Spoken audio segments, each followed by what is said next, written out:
सभी से जय माता जी। मैं मंजू पांडे अपने यूट्यूब चैनल में आप सभी का स्वागत करती हूं। और ये हमारी सुमन बहन है, इनके चैनल का नाम है सुमन सिंह 2816। इस चैनल को आप लोग ज़्यादा से ज़्यादा सर्च मारिए और इनका भी सपोर्ट करिए, आगे बढ़ाइए। बहन का हमारे छोटा सा चैनल है, आप लोग का कृपा बरसेगी तो बहुत आगे जाएंगी। आप लोग अपना प्यार दुलार आशीर्वाद इनको इतना दीजिए कि आगे बढ़ जाए, और आप सभी का ही प्यार दुलार मिलेगा तभी ये आगे बढ़ेंगी। आप सभी से विनम्र रिक्वेस्ट है कि इनके चैनल को ज़्यादा से ज़्यादा सर्च मारिए और ऐसे ही प्यार दुलार देते रहिए और आगे बढ़ाइए। नया चैनल है, आप लोग सर्च मारिए सुमन सिंह 2816, यही नाम है।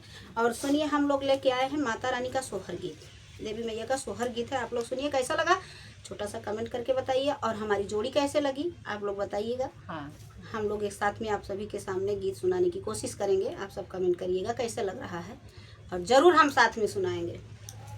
कहवा से आवेली मालिन त, कहवा से मालिन त, कहवा से मालिनी हो सखी, कहवा से आवेली सुहागिन त, पूजेली भवानी त, पूजेली भवानी नी हो सखी, कहवा से आवेली सुहागिन त, पूजेली भवानी त, पूजेली भवानी नी हो। कहवा से आवेली ग्वालिन त, कहवा से मालिन त, कहवा से मालिनी हो सखी, कहवा से आवेली सोहागिन त,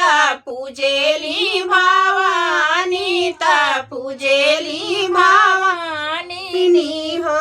पूरब से आवेली ग्वालिन त, पश्चिम से मालिन त, पश्चिम से मालिनी हो सखी, घर घर से आवेली सुहागिन त, पूजेली भवानी त, पूजेली भवानी नी हो सखी, घर घर से आवेली सुहागिन त, पूजेली भवानी त, पूजेली भवानी नी हो। काउलई के आवेला ग्वालिन त, काउलई के मालिन त, काउलई के मालिनी हो सखी, काउलई के आवेली सुहागिन त, पूजेली भवानी त,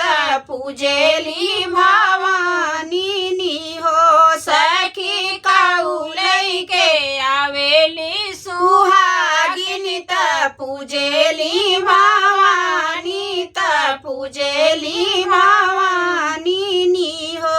दूध लई के आवेली ग्वालिन त, फूल लई के मालिन त, फूल लई के मालिनी हो सखी, नरियल चुनरिया सुहागिन त, पूजेली भवानी त, पूजेली भवानी नी हो सखी, नरियल चुनरी लाई के सोहागिन त, पूजेली भवानी त, पूजेली भवानी नी हो।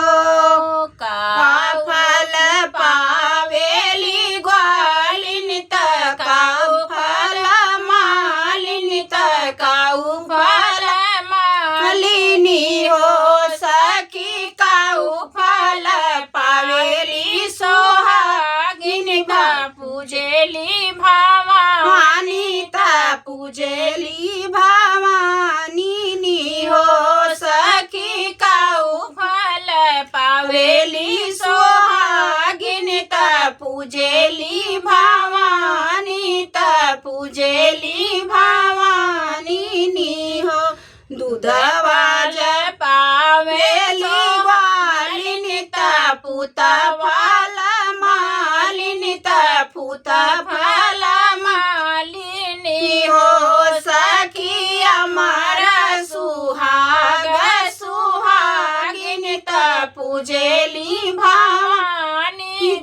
पूजेली भवानी नी हो सखी अमर सुहाग सुहागिन त पूजेली भवानी त पूजेली भवानी नी हो। बोलिए जय माता जी। गीत कैसा लगा कमेंट करके जरूर बताइएगा।